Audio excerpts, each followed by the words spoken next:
Hey everybody, Rebecca back for the next episode of the Quintuple M, the Monday Mr. Money Mustache Motivation.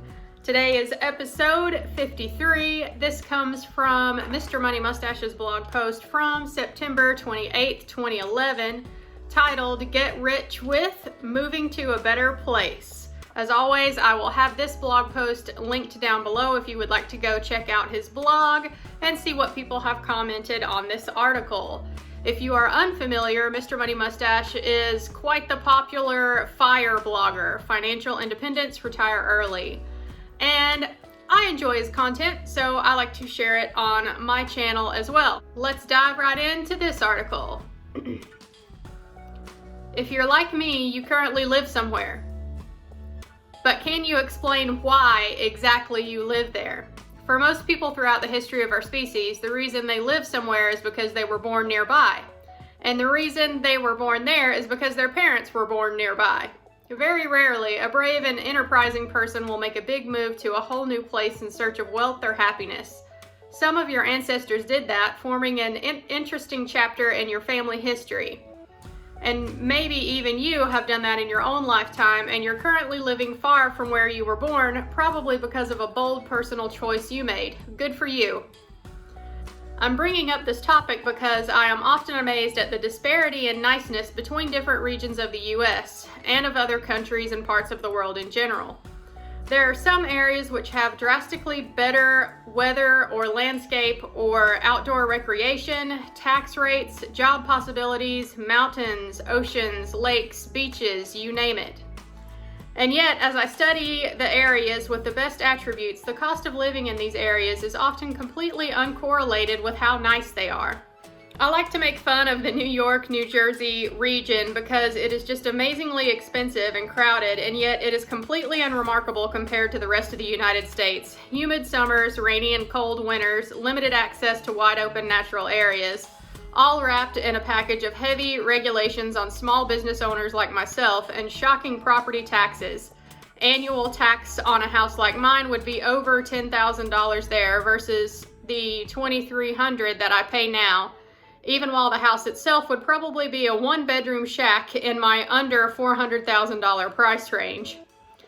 It is true that some people make ridiculous salaries in New York City, and for those people it is logical to live there for a short time to maximize their savings. Others actually like it there, and of course many are tied by strong family bonds, which are very important. But after we rule out those groups, there are still millions of people who are just there because they are there, living a crowded and expensive life just because they haven't realized how energizing it can be to move. Oh, clearly Mr. Money Mustache has not been to North Carolina. All of the North Carolinians here are from New York and New Jersey. I actually read an article recently that only about 48% of the people living in North Carolina now were actually born here. Y'all were full. Go away. Moving on. Meanwhile, I've seen a lot of other parts of the U.S. on my many road trips over the past decade. When visiting Tucson, Arizona, and Albuquerque, New Mexico, I was astounded by the gorgeous scenery, never-ending clear blue skies, and the extremely low cost at which you can pick up a stylish stucco house on a palm-treed lot in nice parts of town near the university. Especially after the housing crash we've enjoyed in recent years in this country. My own Colorado is mostly cheap and presents a nice balance of culture, recreation, and reasonable outdoorsy year-round climate. Keep in mind, this article is from 2011. In Las Vegas, you can get a very nice house in many parts of town for about $100,000. A stylish condo near the Strip, which you can rent out to tourists for massive profits as a vacation rental, or a spacious modern house with a pool out near the foothills where you can swim and hike out of your backyard and never see winter again. You won't care about the housing market or even the job market because your cost of living will be so low that you may be able to retire a decade earlier than normal. The same story of palm trees and never-ending warmth combined with negligible living costs now exists in Phoenix, Arizona, and even the desert suburbs near the foothills just east of Los Angeles. In the Pacific Northwest, you can live affordably in the land of beer and beards in hip towns like Portland, Oregon, or Bellingham, Washington. You can even live on a rainforesty island in the nearby San Juan Islands and spend many of your days exploring coastlines by kayak. In the 200-mile stretch of beach cities around Miami, you can pick up a luxury house or a snappy condo complex with a sweet pool and hot tub, or a skyscraper overlooking the beaches and turquoise waters for pennies on the dollar thanks to bank foreclosures, making a waterfront tropical beach compound less costly than a vinyl-clad shack in a Toronto suburb. Toronto, the big city near my birthplace. It's the Canadian version of New York City. People pay fantastic amounts for modest houses that are buried in stale brown snow for several months each year and commute 40 minutes each way through a 16-lane traffic jam to get to their jobs. Or Fort McMurray, Alberta, where people pay Toronto prices to live in a mosquito tundra near the Arctic Circle, just to plug themselves into an above-market income stream from the Saudi Arabia-sized oil sands project that is in a permanent expansion there. What kind of life is this? Canada has the fantastic oceany cliffs of the Maritimes where everyone is friendly. Houses near the sea are nearly free and the parties are legendary. It has the sunny granola marijuana hippie belt in interior British Columbia and the Okanagan Valley. I probably said that wrong. There's the Hong Kong cosmopolitan buzz of Vancouver with its non-snowy winters, or the indie rock university town island vibe of Victoria. I also love Australia and New Zealand, where pleasantly different and fun-loving cultures combine with much more ocean and noticeably cheaper food and beer, all in a gorgeous climate that rivals the best parts of North America. With the increasing number of careers and entrepreneurial businesses that can be done from anywhere through teleworking, and the fact that an ambitious person can carve out a job for themselves in almost any city, I think that moving is often a fantastic idea, and it is mainly fear of the unknown and fear of change that is holding people back. When I graduated from engineering school, I moved 300 miles away from my hometown because that was the location of the best jobs that I knew about at the time. It was also where my wonderful sisters and my girlfriend, the future Mrs. M, lived, but as my career progressed, I learned about the work opportunities south of the border. They sounded fantastic, as did the increased choice of geographic settings versus those available in my native Ontario. Smoggy metropolis, mosquito forest, or mosquito swamp. I did the research, got the interviews, fought for the work permits, and boom, here I was in a fantastic new land of untold adventure. I can't even express the joy of this decision has brought to my life over the past 12 years. It's strange because I cannot deny that regardless of where you move, you are still the same person. So some would suggest that you should be equally happy regardless of your surroundings, but it doesn't seem to work that way for me. I think that for some people, there really is a better place. For me, it was the presence of mostly nature and sunshine with just enough city thrown in to make life convenient, and the odd combination of culture in the Boulder, Colorado area that starts with an entrepreneurial and educated base, but throws the whole workaholic thing out the window and seeks quality of life instead.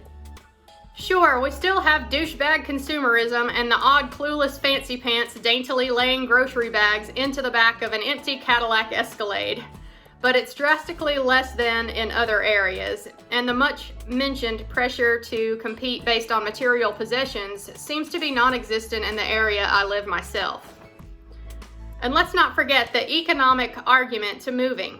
For me, the irresistible combination of higher income, lower taxes, and a lower cost of living was the thing that allowed me to retire so early. If I had not moved here at age 24, I'd probably still be working an increasingly monotonous, high-salary job to this very day back in Canada. Mr. Money Mustache would not even exist yet. Early retirement is still completely feasible in any capitalist economy, of course. It's just speedier in some areas than others.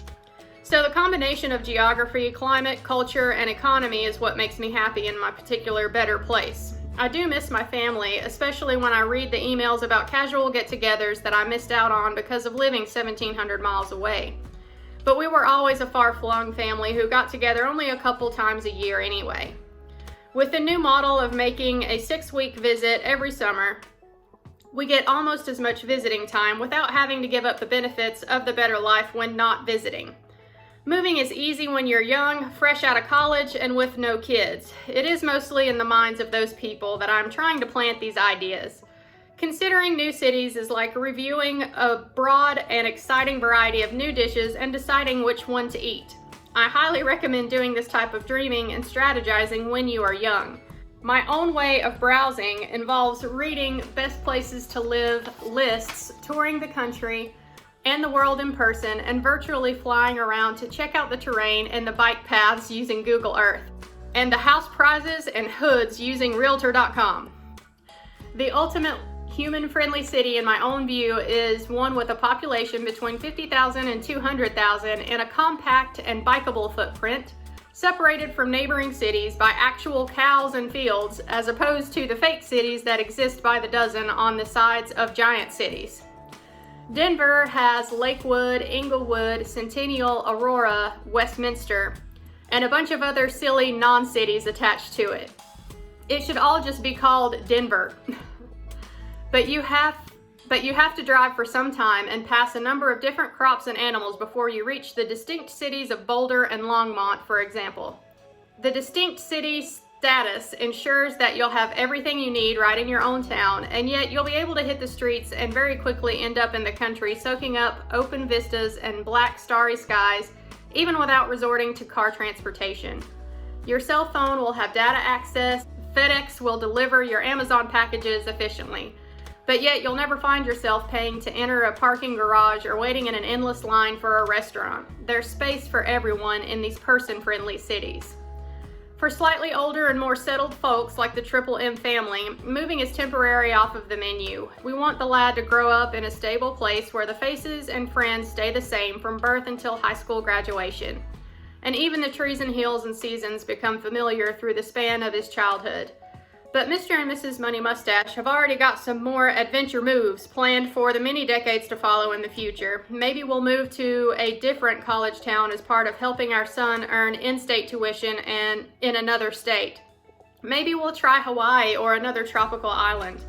I've always had a soft spot in my heart for San Diego, but I also am fascinated by some expatriate destinations in Mexico, like Lake Chapala near Guadalajara. Or maybe Victoria on Vancouver Island back in the homeland.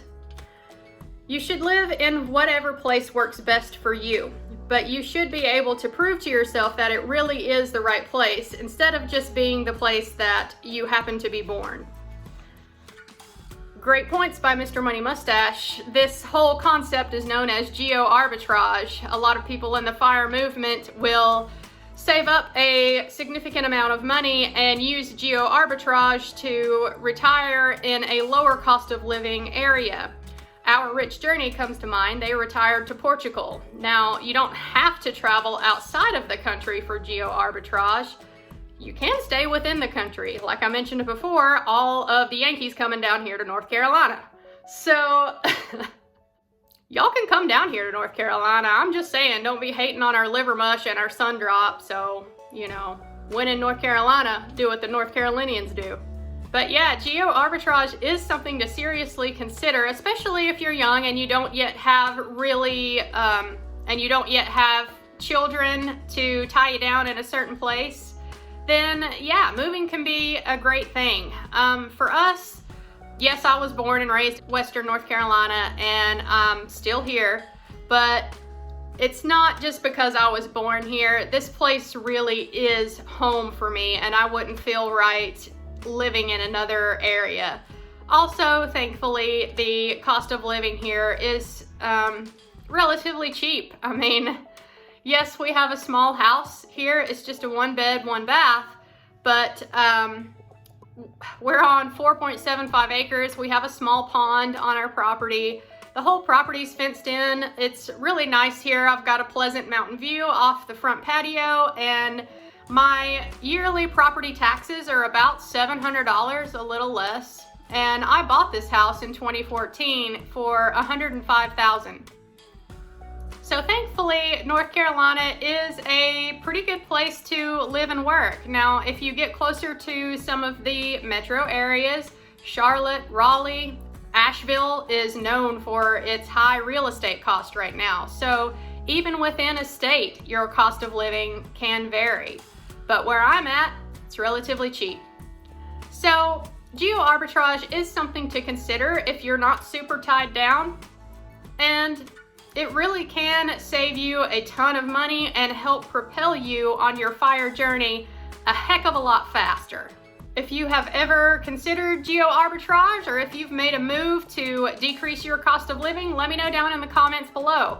As always, guys, thanks for watching this video. I'll see y'all next Monday for the next episode of the Monday Mr. Money Mustache Motivation. Bye.